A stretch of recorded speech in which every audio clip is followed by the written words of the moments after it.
This is TLV1. TLV1 Radio. Great mixture. I like Tel Aviv. This is TLV1. This is Tel Aviv is a beautiful city. Great city, great radio. TLV1. This is TLV1. From the TLV1 studios in Tel Aviv, Israel, it's Louis Live!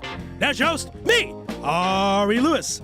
Good evening, everyone. Hope everyone is well. This is Tuesday night, 7 o'clock in the Holy Land. That means it's Louis Live coming at you on TLV1.fm. We have a great show. Lahat, UFC Israeli fighter. He'll be fighting in March. We're going to have him on at half past the hour. We'll have on Joe Robbins, talking about Maccabi Tel Aviv's victory in the State Cup, much more. But we're going to get things started with the 2002 Ivy League Player of the Year, currently playing for Maccabi Ashdod. Let's give a warm Louis Live welcome to Mr. Zack Rosen. Zack, welcome back to the program, buddy. Thank you, Ari. So before we talk about what you're doing in Israel currently, I want to go back to the college days because while you were at Penn, there was a certain gentleman by the name of Jeremy Lin. This is before Lin's sanity with the Knicks and with the Rockets. You guys played against each other, and you were the Ivy League Player of the Year. So you certainly had your battles with him. And tell us your memories of going up against Jeremy Lin. Oh, the truth of the matter is, Jeremy Lin always had a thing about him. I don't know what you would call it, but we're two totally different players. He's got great size and great athleticism, and you could always see how, he had that kind of ability to hold a bump, and he wasn't a great shooter, but he was always a great player. And the bottom line is, in his years there, they didn't win the league, and basically the other guys who won the league at that point got the Player of the Year. So you could always see that he was the guy, but it just so happened that he didn't get the title of Player of the Year. But did you expect him to go to the NBA and be this phenomenon that he turned out to be? Listen, no one would tell you that they expected for that to happen, but the bottom line is you could see that he had ability and he had NBA athletic ability. I think everyone would agree on that, which is what made him intriguing to a lot of people at that level.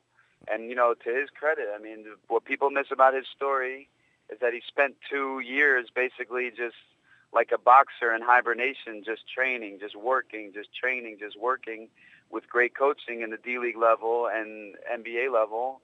And then when he got his opportunity, he was ready. So the better part about his story for me is that, he basically just kept at it. And then he got a shot, and he killed it. No doubt. So a big part of his success, you saw some talent, but it's the work ethic that really got him to the NBA. Oh, 100%. The guy, and attitude. The guy's a great guy, and he approaches situations in a way that allows him to just keep his head down, be invested in the process, and just keep working. I mean, there's a lot of guys that have way more ability than him. Obviously, you need the situation to shake out and present itself nicely, but he was ready for that shake. All right, now let's talk about your play here in Israel. Last year, you played for Allon, and you start out the season in Hapoel Yerushalayim, now with Maccabi Ashdod. I'll tell you, I live in Jerusalem, and when I heard you're coming to Yerushalayim, I was very excited, and now you're on Ashdod. So tell us about that transition and why that took place. I was also very excited. There's no place in the world that I'd rather be than Yerushalayim.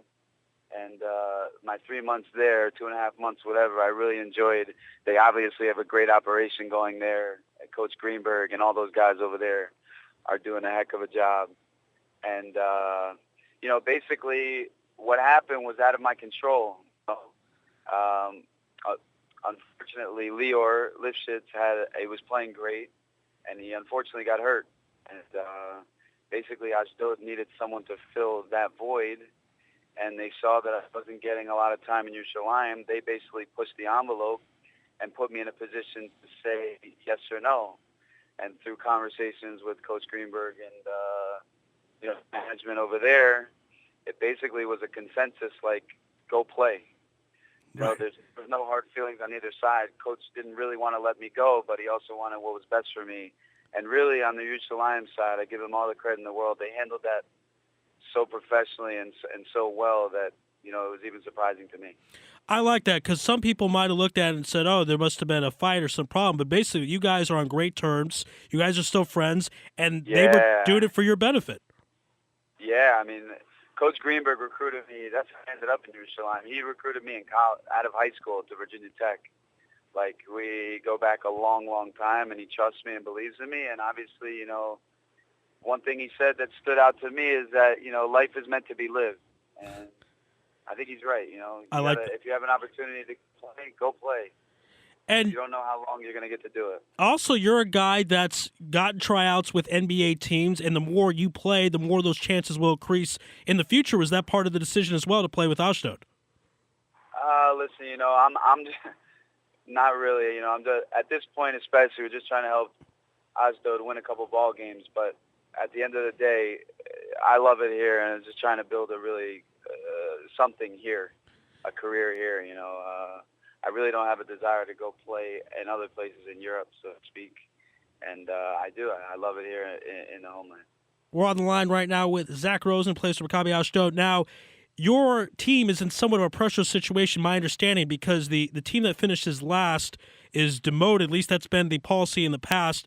So you guys are in a fight to not be in that position. Has that been talked about, or you do not mention it and just go out and play basketball and see what happens? No, of course. It's on the front of everyone's mind every single second of every day that we come to work. Listen, the bottom line is that for me personally, when I came in and made the switch to go to that situation, we understood the situation.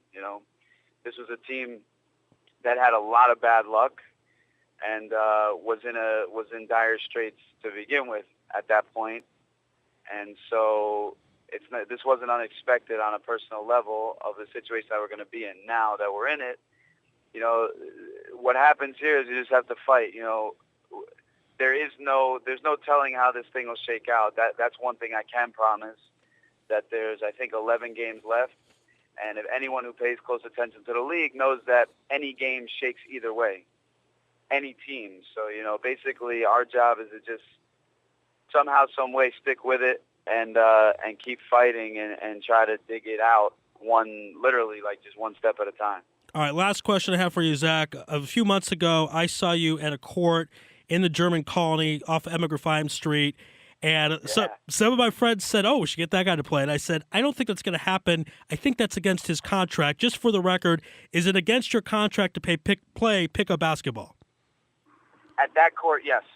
Oh, really? Okay. No, I'm just... Oh, okay. That's for David Stark listening, by the way, David, in case you're listening. But sorry, go ahead. Yes, Stark advised me. He was my legal counsel in that moment. Right. And he advised me not to lace up. He said it's dangerous out there. Right. So, but seriously, though, are you not allowed to play unless if it's an official practice or a game, or can you play whenever you want? Honestly, I have no idea, but I wouldn't take that chance. Yeah, I would say that's a smart move. This is your profession. All right, Zack, best of luck to you and Maccabi Ashdod to get out of that cellar position. Hope you guys do that, and we really appreciate the time tonight on Louis Live. Good luck the rest of the way. Thanks, man. All right, be well. All right, Okay, Zack Rosen, everybody from Maccabi Ashdod. Quick break. On the other side, the head writer for the Jerusalem Post, Mr. Allon Sinai. This is Louis Live on TLV1.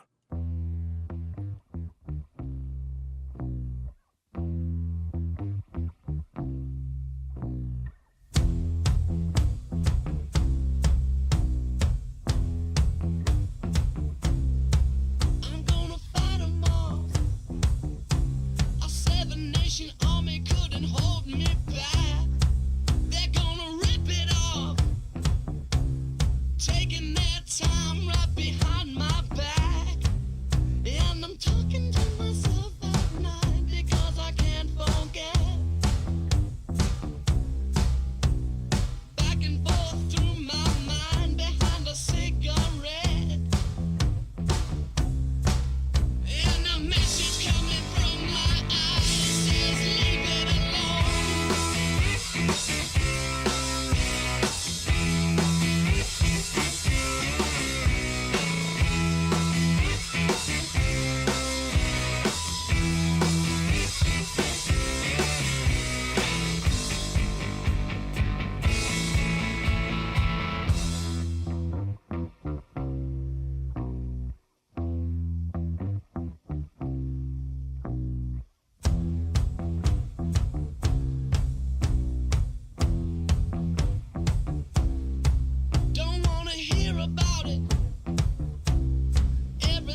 Back here on Louis Live on TLV1. That great music courtesy of Mr. Tamar Gershman, who makes all the music for my shows. Thank you to Tamar, and thank you to Tammy Goldenberg, who's in the studio with me producing tonight's program. We're going to get things started in this segment talking about the Israeli athletes at this year's Winter Olympics with the head sports writer of the Jerusalem Post, Allon Sinai. Allon, welcome back to Louis Live on TLV1. Hey, how are you doing? Doing great. Now, there's only 5 athletes going from Israel. I say only, but again, that's the most in Israel's history for Winter Olympics. I want to talk about that issue first. Are you happy to see the 5, or is it disappointing that we're only sending 5 to this year's games? I don't think it's disappointing considering Israel's climate and also history in winter sports. Really couldn't expect many more than 5. And it has to be said also that the 5 are going, most of them spend most of the year abroad training, and some of them don't really have such a strong connection to Israel. So really 5 is probably a nice size delegation to represent Israel, make sure there is at least someone there representing Israel. And so far we've seen some success today, which was nice, and hopefully we can do better next week as well. Would you, if you were in charge, do something different to have an incentive for athletes to stay and train and maybe see more than 5 4 years from now? Is there anything we could do about it? Well, it's very difficult because financially you have to spend a lot of money to have a proper infrastructure in Israel. They could try and, I guess, attract Jewish athletes from abroad who are not representing their current countries and maybe try to lure them to Israel and to represent Israel in the next Olympics. But and considering the financial constraints which the Israeli Olympic Committee has anyway, they're probably looking to spend the money elsewhere and just make sure that they do have some kind of representation in the next Winter Olympics, but probably not thinking of how they can get it any bigger than it was at this time, at least not significantly bigger anyway. All right, now let's break down the 5 athletes. I'm going to apologize in advance if any of them are listening because I will butcher probably a name or two. Let's talk about Virgil Vanderput, alpine skiing. Talk about what you're looking forward for him in the next couple of weeks. Well, he's a youngster. He's from Belgium, actually. Has an Israeli mother, so that's how he got his citizenship. He's not a top-level skier. Doesn't usually compete in World Cup events. But he's hoping at least to finish in the top half of the events he's going to compete in, which are the giant slalom and slalom. These are his first Olympics, so obviously inexperience might play a role. So we'll see how he does next week. Not high expectations from there, but Israel, when we do put together a winter delegation, they do hope to have at least 1 or 2 in the main events, like the ski and like the ice dancing, etc. So he's Israel's only skier in these Olympics, and hopefully he can have a respectable showing next week. That's when he's going to be competing. All right, now we'll talk about the figure skating event. We're going to have Tamar Katz on about 6 minutes, who qualified 4 years ago for figure skating, of course, worldwide. Did not make it because Israel didn't send her for a lot of political reasons, so that's certainly dear to our hearts. So let's talk about first the non-pair, Alexei Bachenko. Talk about Alexei's performance, or what you think, what do you expect from Alexei in the next couple of weeks? Well, he trains throughout the year in New Jersey. Again, he'll be hoping to qualify for the free program. You can't really expect that much from him. Again, also first Olympics.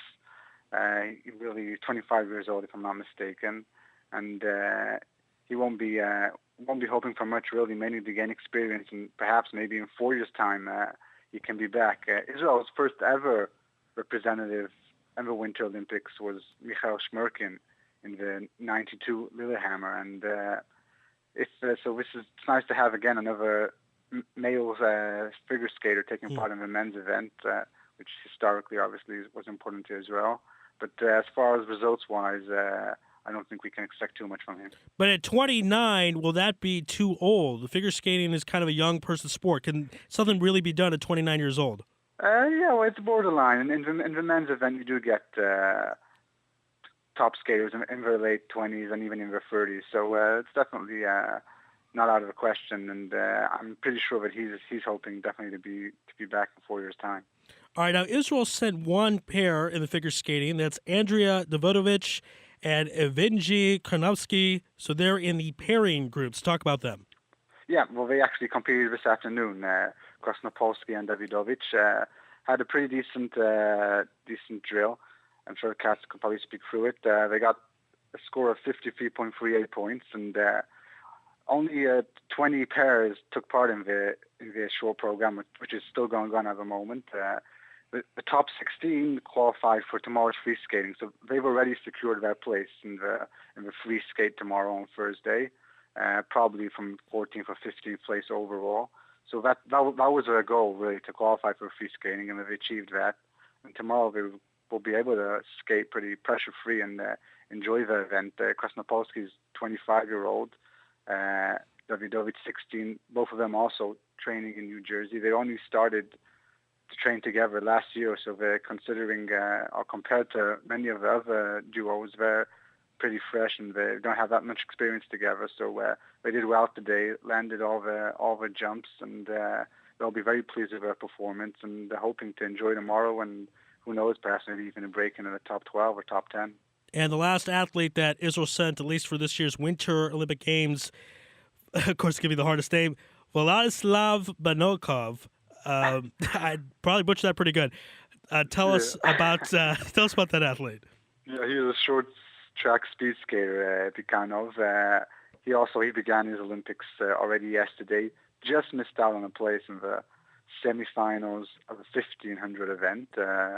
On Thursday, he'll compete in the 1,000-meter event, and next week in the 500-meter event. His goal is to reach the quarterfinals in those events, and he has a pretty decent chance. Yesterday in the heats, only the top three went through. He finished in fourth, but two out of those three in his heat actually ended up winning medals. So it was really a top-class heat, and he came pretty close to advancing. So it seems like he's in pretty good form, and hopefully for him and for Israel, he can at least make the quarterfinals in his next two events. All right. Well, Allon, we're out of time for this segment. Great job, as always detailed and informative. You can always check out Allon Sinai and the Jerusalem Post. Always a pleasure. Thank you for being on Louis Live on TLV1. Pleasure. All right, folks. On the other side is Tamar Katz, 2005, 2007, 2008 Israel national champion. Really should be in this year's Olympic Games because she should have been in the Games 4 years ago. So she'll explain that story on the other side. This is Louis Live on TLV1.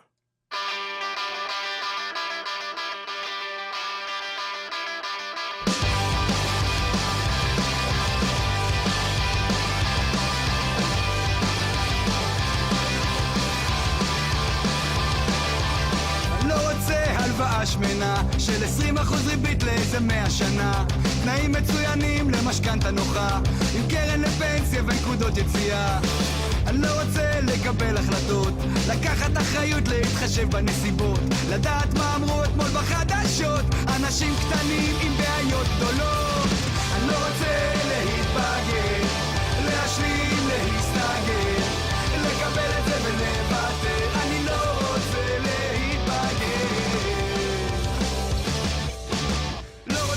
הבוס על הראש 2 חוניות וילדות 3 ועד הבית, משמר השכונה לריב עם השכנים ולטפל בגינה לא צריך להחזיק מניות לקנות חיים זה לא אומר לחיות ללמוד להתפשר ולעגל פינות המון מציאות אבל אין חלומות לא רוצה להתבגר להשלים, להסתגר לקבל את זה ולוותר אני לא רוצה להתבגר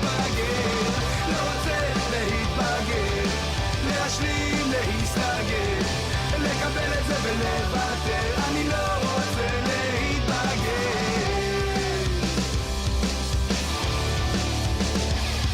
שהכל כבר צפוי וגלוי וידוע ואין יותר סודות, הכל בתוך הריבוע All right, back here on Louis Live. You know, folks, some people are lovely, some people are talented, very few are both. My next guest she is the 2005, 2007, and 2008 Israel National Figure Skating Champion. It is a pleasure to bring back on the lovely and talented Tamar Katz. Tamar, welcome back to Louis Live. Ari, so nice to be back. It's so great to hear your voice. You know, when I think of the Winter Olympics, the first thing I think about is you, because you should have been there 4 years ago, and that probably would have set you up now. What are your feelings? Do you feel resentment because of what happened with the Israel Olympic Committee, or are you forgiving? What's your feelings at this point, looking back at it 4 years after the fact? Well, resentment is a very, strong word. I definitely, don't feel forgiveness, but at the same time, in the long run, I don't know how much it really mattered. Watching the Olympics now is very hard, only because I know everybody competing, and they're all my friends, and it's like they're having a big party, and I'm not there. Right. And that was how I felt in 2010 as well. In 2010 was obviously much harder because I was so in it, and it was devastating. But I've seen a lot of my friends just miss the Olympic team this year, and I understand the process and the journey. But I still qualified, and that I've taken with me. So despite the fact I didn't compete, in my eyes and in other people's eyes, I'm an Olympian, and I can take that with me wherever I go. And whether I actually step in the ice in Vancouver or not doesn't change that fact. And I can take that with me onwards. I do think that if I had competed in Vancouver, I would much more likely have stayed in the sport and been there today. Well said, sister. Definitely, that's an accomplishment that very few people on planet Earth can say. They qualified for an Olympic Games, which you did so back in 2010. And we spoke privately. I don't think people realize, because they're watching it on TV, everything looks spectacular, it looks easy on TV. You worked for that for over 10 years, day in, day out. So talk about the work that these athletes and the work that you've done just to get a chance to be part of the Olympic Games. The funny thing is that when you think about it in retrospect, you work 10 years for a total of maybe 4 to 6 minutes. Right. The short program is like 2.5 minutes. The long program is 4 minutes. And not all the skaters qualify for the long program, so the short program comes first, which is a qualifier for the long program. So a lot of these skaters essentially work their whole lives for 3 minutes, and some work for a total of 6. And that's crazy to think about, working so many years for that moment. And what if, you wake up that day and you're sick, or you're not feeling 100%? It's, really putting eggs in one basket. And you wake up every day, 7 hours a day.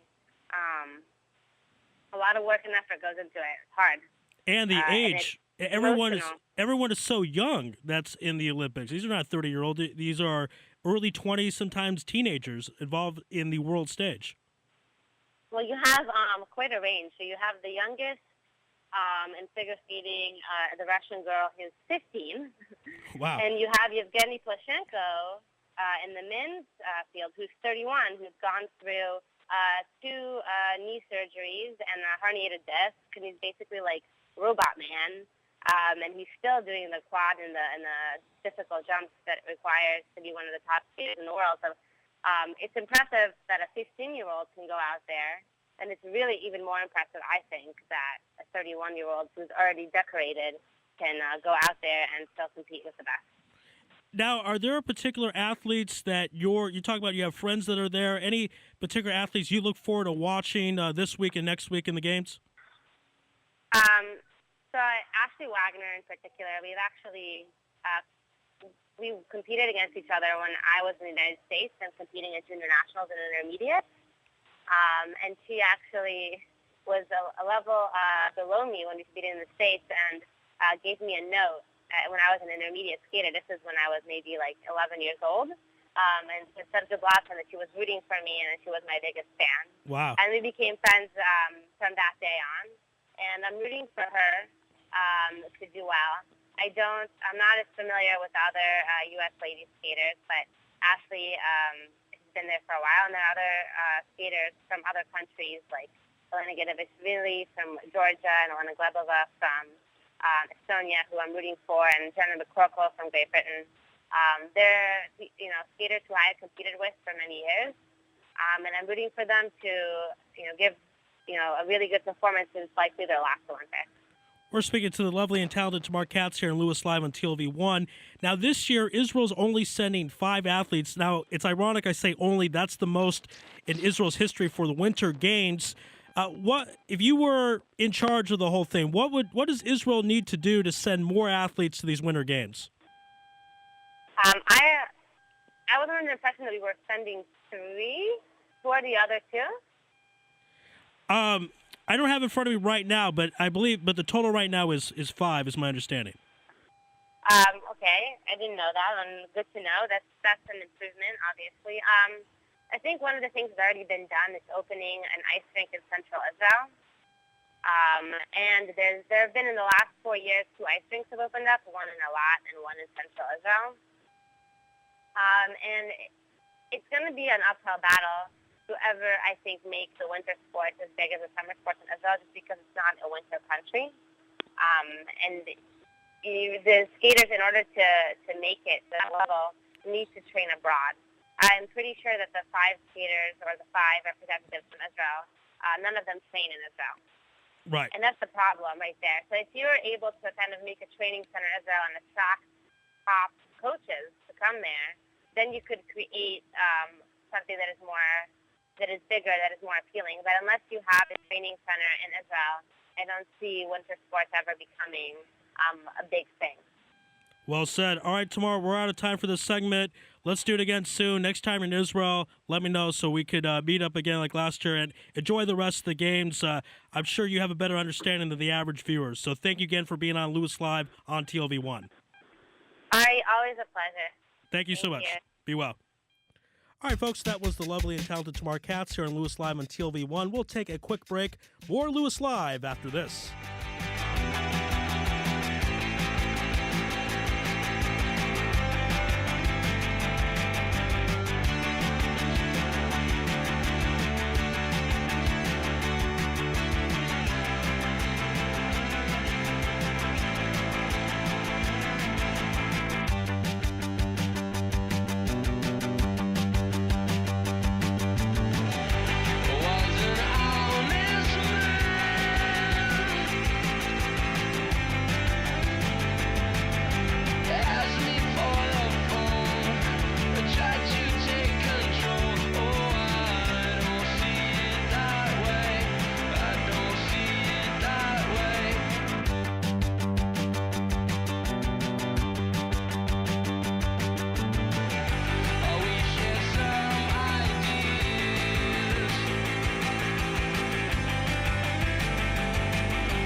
back here on Louis Live on TLV1. Thanks again to the lovely and talented Tamar Katz. A couple of programming announcements I want to make right now. Next week's show, going to be a big one. Benji Lovett, comedian extraordinaire, will come on and talk about Gal McKell and the Dallas Mavericks. The Derby Girls, you got to stay tuned next week to find out what that's all about.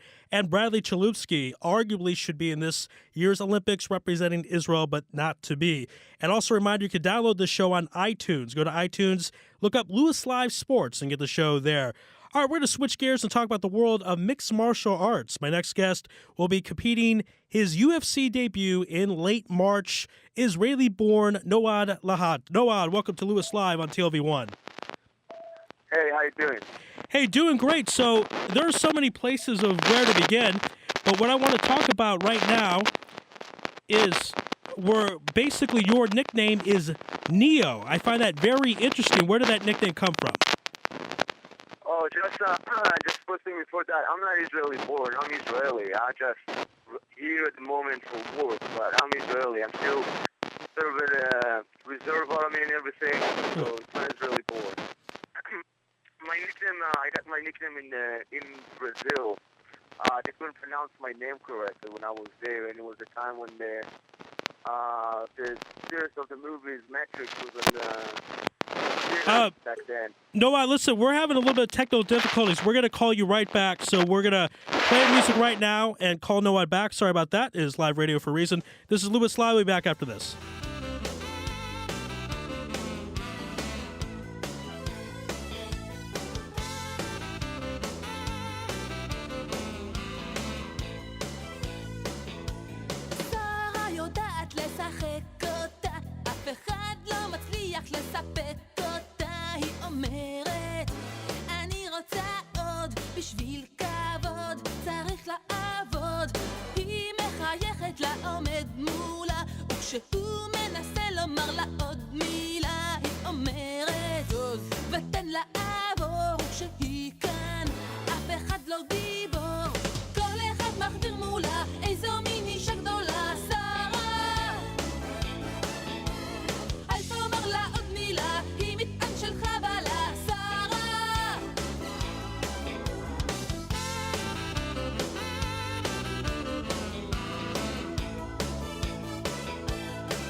All right, folks, back in there. We're going to try this again. On the line right now, Israeli UFC athlete Noad Lahat. Noad, welcome back. Can you hear us now? Hi, thank you. All right, this line sounds great. Okay, so you were telling us the story of how you got the nickname Neo. Tell us about that.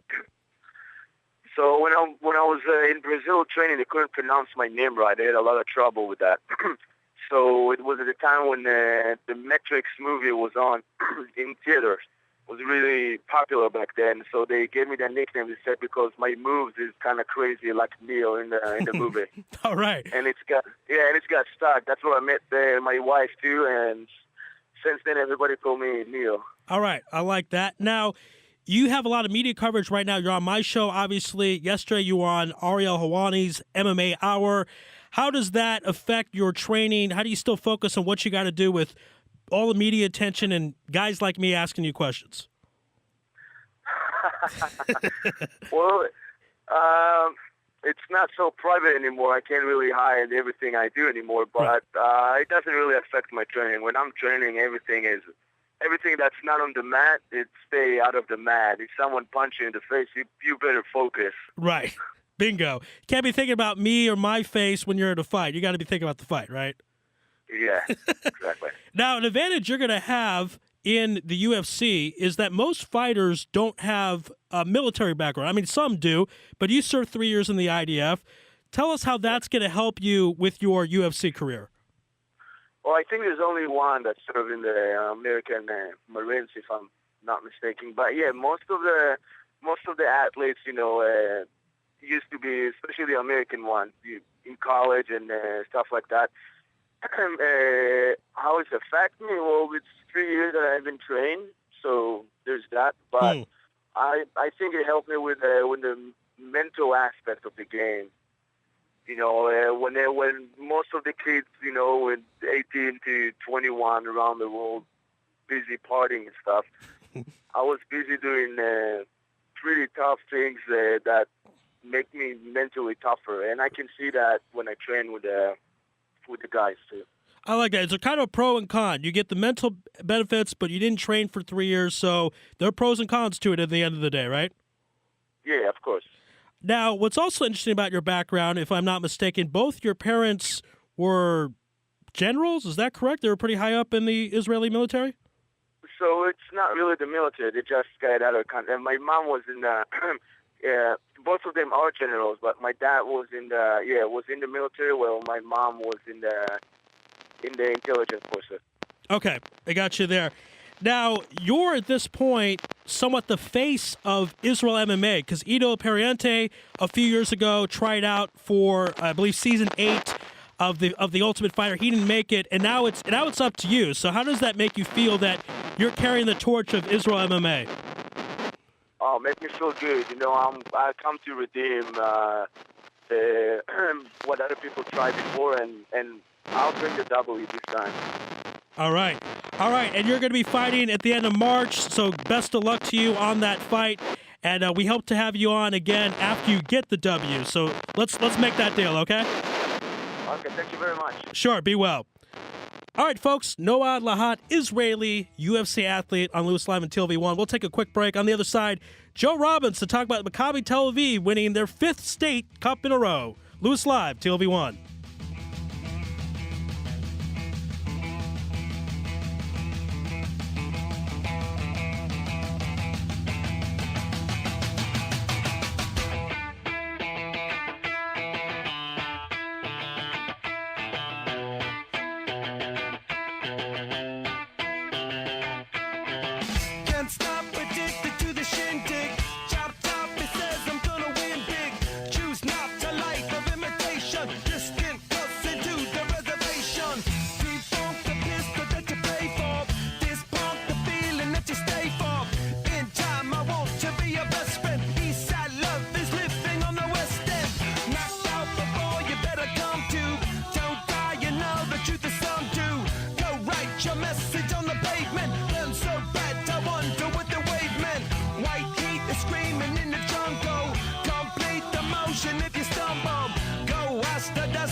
to be part of the wave. Can't stop, ever wonder if it's all for you.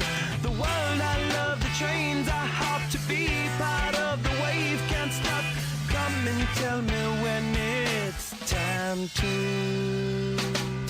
Sweetheart is bleeding in the snow cone. So smart, she's leading me to ozone. Music, the great communicator. Used to sticks to make it in the nature. I'll get you into penetration. The gender of a generation.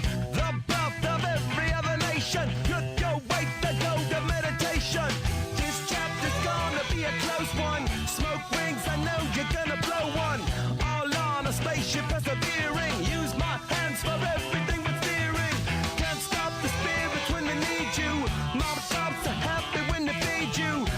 Butterflies in the treetop. Birds that blow the meaning in the bebop. The world I love, the tears I drop to be part of the wave. Can't stop, ever wonder if it's all for you. The world I love, the trains I hop to be part of the wave. Can't stop, come and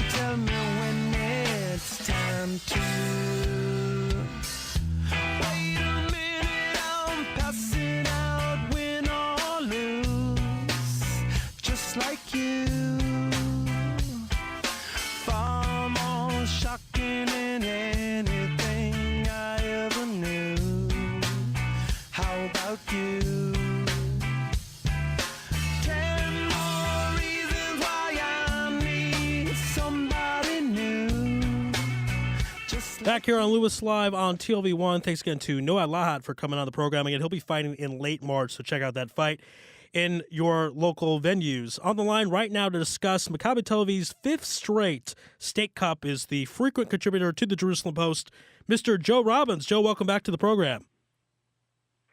Thanks, Ari. Great to be on as always. Now, in this game, in the final, they beat Hapoel a lot.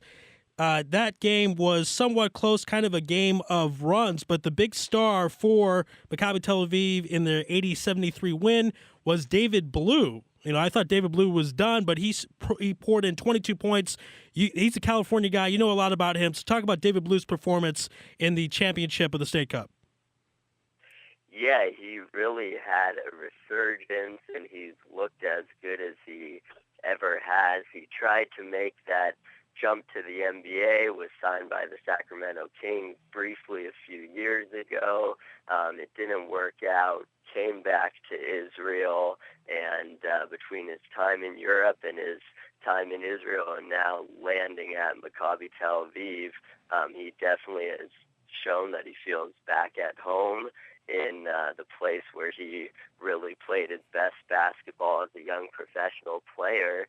And in addition to being a leader out on the court, he had the 22 points, as you mentioned.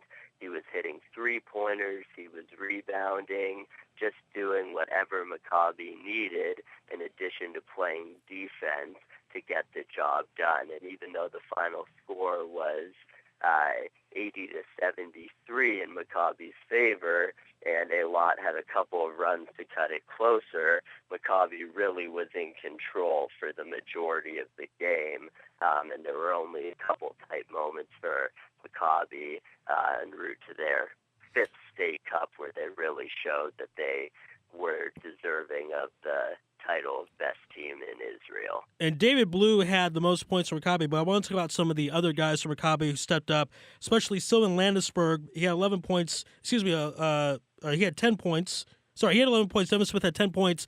Sylvan Landisberg has some NBA talent. Talk about his contribution to the team and Devin Smith's as well.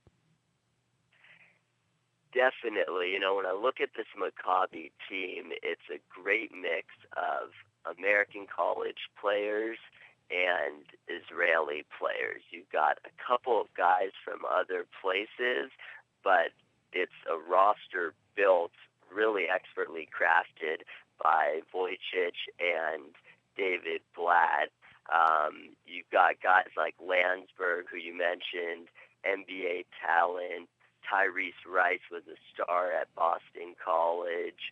And then Israeli guys like Guy Panini, who spent years with Hapoel Yerushalayim and bouncing around. All these different players that have really come together to give a team effort, which I think is something that Maccabi had in the years that they were winning the Euro League, but has lacked in some of the years since. And so this team, Joe Ingles, a forward out of Australia, who was a big draft prospect a few years ago before moving to the Euro League. And also we see that on Allon, with guys like Yancey Gates, who was a star for Cincinnati, one of the top power forwards in the nation in 2012. And so this mixture that Israeli teams are going to, partially because Israel is such a desirable place to be and a lot of pro connections to Israel, as we know, with Caspi and Meckel, but also in terms of scouting and coaching. And those American players and foreign players with NBA talent were really on display in this game. Landsberg has been a staple in the Euro League for years, and he definitely showed up to help in the effort. You know, it's interesting because earlier in the season, Maccabi Tel Aviv struggled with some losses to some teams they probably shouldn't have lost to. There was a lot of talk about potentially Coach David Blatt being fired, And David Blatt, in my opinion, is one of the best coaches in Europe. So just talk about David Blatt's role. I mean, he did not win 5 State Cups in a row on accident. I think he's one of the best coaches in Europe. So talk a bit about Coach David Blatt. Definitely. It's interesting when you look at the trajectory of David Blatt's career. Before coming to Maccabi Tel Aviv, he was already coach of the Russian national team, widely regarded as the best coach not in the NBA. I completely agree with you. He is an excellent coach. He came to Maccabi after they were doing well, but not Maccabi well, and the ownership wanted a change, brought in David Blatt, and he's had some struggles with Maccabi, like you mentioned, and some people think that maybe that's why he's not in the NBA, or maybe he didn't want to go for an assistant coaching job. He would only leave for a head coaching job like D'Antoni did, like we've seen with some other coaches that have transitioned from EuroLeague to the NBA. But I think this was one of Blatt's best coaching jobs and years. Like I mentioned, no superstar for Maccabi this time. You mentioned the tough losses they had early on in the season. They were struggling, and he was able to right the ship by changing rotations, doing whatever it took, and really showing that he can coach and he can manage players. A big thing in the NCAA right now with all of the freshmen leaving after a year is trying to manage all of the new players coming in when you lose a star player. And the EuroLeague, in a lot of ways, although players have always moved between teams, the EuroLeague is becoming that same type of environment where you get a lot more movement. And when you look at Blatt's roster, it's a roster of veterans and young players. A majority of the players on the team are in their first or second year with Maccabi Tel Aviv. And Blatt came together. He regrouped the players after those tough losses, was able to right the ship, remember the mission, and ultimately lead them to the championship. All right, last question for you, Joe. We know that you're a man of many hats, as posted on your Facebook. You talk about sports, you write about sports, you also do poetry. Anything you want to plug in the next 30 seconds, 40 seconds, giddy up. Thank you. So recently I released a live album of my poetry. My book of poetry, One Man Gang, is available, and now I recorded a live album of the same poetry called One Man Gang Live. It is available on iTunes worldwide and Spotify, Amazon, a lot of different websites that are open and available to people living in Israel and abroad. So if you search One Man Gang Live or Joseph D. Robbins in any of those sites, it will come up.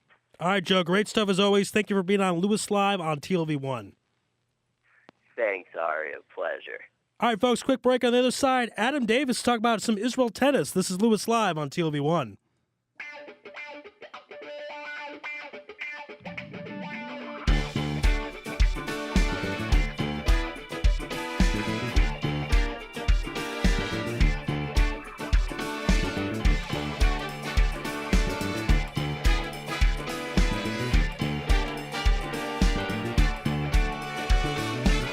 במקום שהם בנו, מטפסים על הקירות עד לתקרת הזכוכית.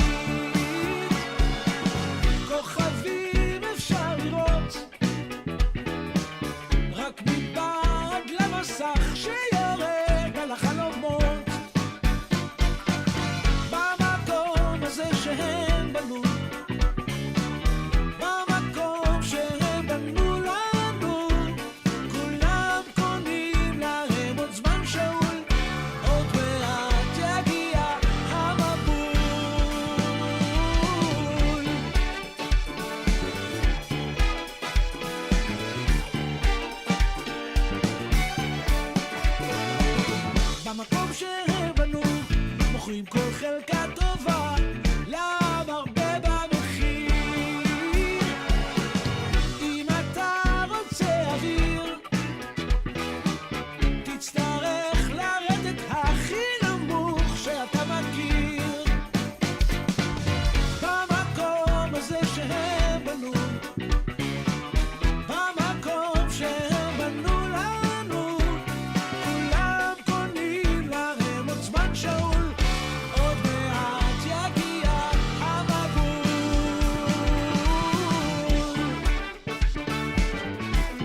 Back here on Louis Live on TLV1. Thanks again to Joseph Robbins for coming on the program, talking a little Maccabi Tel Aviv basketball. Once again, some reminders about next week's program. We'll have on comedian Benji Lovett, the Derby Girls, and Bradley Chalutsky, who arguably should be competing this week and next week for Israel in the Olympics. Also, a reminder to check out Louis Live Sports on iTunes. You can download the show there. We're now going to bring on the line to talk about Israel tennis. The Fed Cup for Israeli women's tennis occurred, and on the line to explain what happened from Adabri Communications, Adam Davis. Adam, welcome back to Louis Live on TLV1. Hey, Ari, what's doing? Doing great. Now, the Fed Cup is the women's tennis cup, and the Davis Cup is the men's one, so the Israeli women's team competed. And before we talk about how they did, in a nutshell, it's basically Shachar Per and Yulia Glushko, and they're playing most of the time, and we're not going to see a lot of everybody else. Is that correct? Yeah, exactly. I mean, each of the matches between the countries is two singles matches with two different members of the team participating, and then the third match of the best of three is a doubles. So for the three round robin matches, we saw Pe'er and Glushko. We didn't actually see anything from Karen Shlomo or Ofri Lankri until the final playoff match against against Hungary, which didn't really mean anything for the tournament itself. So really it is about those two main competitors, Pe'er and Glushko. All right, and tell us about how Israel did at the end of the day on this another world stage of Israeli tennis. Well, they did okay. The way it works in the Fed Cup is that if you're not one of the top championship nations that's competing in the world stage, in the world group, then you're really just trying to stave off getting relegated or in hopes of moving up to a different playoff round. So Israel finished with a 2-1 record. They didn't have to fight to get relegated. They kind of just, did okay. They had a positive outing. They didn't move up anywhere, but at least they didn't have a negative showing out of the tournament. All right, and tell us about some of the other teams, other players that they faced in this tournament. Well, right now Israel is ranked 34th in the world, and they went up against Austria and Slovenia, who are ranked lower than them initially, and beat those two. They lost to Ukraine in the round robin as well. Ukraine's actually a pretty strong team, ranked 17th in the world. So Israel, beat the competition that was a bit below them in the rankings. They couldn't really handle the Ukrainians, who swept them 3-0. It's a sign really that Israel is standing strong in the top 35. Hopefully they'll be able to move up in coming years, but they're going to have to do better against tougher competition if they want a chance to actually rise in the rankings. Now, we know Shachar Per a few months ago suffered some injuries because she didn't participate in the Israel Championship and Julia Glushko won. Did you think that had an effect at all in this tournament, that injury? Well, it's tough to say. Both Pe'er and Glushko did well as a doubles team, so maybe it was a lot easier for them to be sharing the court a little bit and not have to run around as much. But it really didn't seem like they were hindered. They both put out good efforts. The matches that they won, they had a good showing, not really going to tiebreakers too often, winning a lot of sets, each individually and both together. So it really seems like she's past that injury, and together when they worked, they did really well. So hopefully they'll be able to have some much better turnouts in the future, considering how young they are, being in their 20s right now. Yeah, they have a long way to go and a long career to go. Now, I'm curious about the environment of this game, of the Fed Cup. Tell us where it was played, and do you happen to know if any Israeli fans were able to travel out there and root on Glushko and Shachar Per? Well, the Israelis are everywhere in the world, right? That's how it pretty much breaks down. They had a good fan base.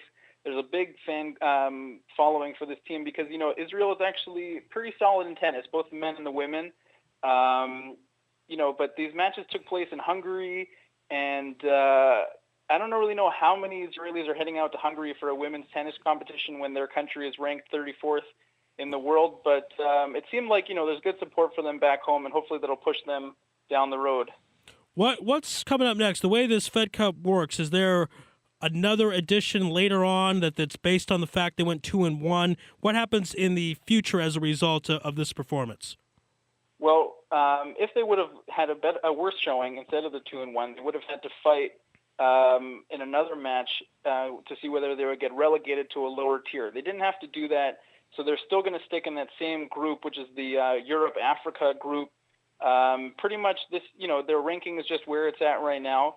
and they're going to have to try again next year. They didn't actually, if they would have had a 3-0 ranking, performance after the round robin, they could have tried to move up in a playoff for a higher one in this year's tournament in April. Didn't work out for them this time, but maybe they can push off of this 2-1, improve over the next year, and then in the 2015 Fed Cup, hopefully move up into a higher playoff seeding. And last question for you. You're talking about the men's have some good players, the women have some good players. Duty Sella is ranked, I think, in the top 70, one of the men's players. Do you think that they feed off each other? Do the men's look at the women's tennis performance and try to step up their game? Do you think they help each other get better and do better on the world stage? Yeah, for sure. I mean, with a competition like both the Fed Cup and the Davis Cup, this is all about the nation. It's all about the team. It's about representing your country. So Israel is not, known for being solid in a lot of sports, but tennis is really that sport that they've had a bit of an impact on the world stage, and they're definitely working off of each other. The men are going to look at the Fed Cup finish and say, they did a pretty good job. We got to step it up in the Davis Cup as well. Israel just seems to have a pretty good tennis program overall. So if they're working together, they're working as a nation, they could really benefit from how the women just did in the Fed Cup. All right. Well, Adam, great job as always reporting on the Israel tennis world of the Fed Cup. Adam Davis from Adabrin Communications. Thank you for being on Louis Live on TLV1. Thanks again, Ari. Be well. All right, folks, that's going to complete our program. Want to thank everyone who listened and everyone who came on the show as well. We began the show with Zack Rosen, the 2012 Ivy League Player of the Year, currently playing for Maccabi Ashdod, trying to get out of that cellar spot because if his team is in that spot, they will be relegated to another division. We then spoke with Jerusalem Post head writer Allon Sinai, talk about the 5 athletes who are representing Israel in this year's Winter Olympics. We don't really expect a lot of medals, but we'll see what the performance is like. Tamar Katz, the 2005, 2007, 2008 Israel figure skating champion, should have been in the 2010 games, should have been in the 2014 games, and we thank her for telling her story. Lahat, Israeli UFC fighter, will be competing in late March in his first UFC fight. He is carrying the torch of Israel MMA. Joe Robbins, frequent contributor to the Jerusalem Post, talked about Maccabi Tel Aviv's 5th straight state cup. And we wrapped up the show with Adam Davis from Adabrin Communications talking about the Fed Cup of Israeli women tennis. Once again, a reminder, check out Louis Live Sports on iTunes. You can download the show there. And next week, big show, comedian Benji Lovett, the Derby Girls, and Bradley Chalutsky. Stay tuned for a lot of great programming, a lot of great stuff. But that's it for tonight. God bless, and good night.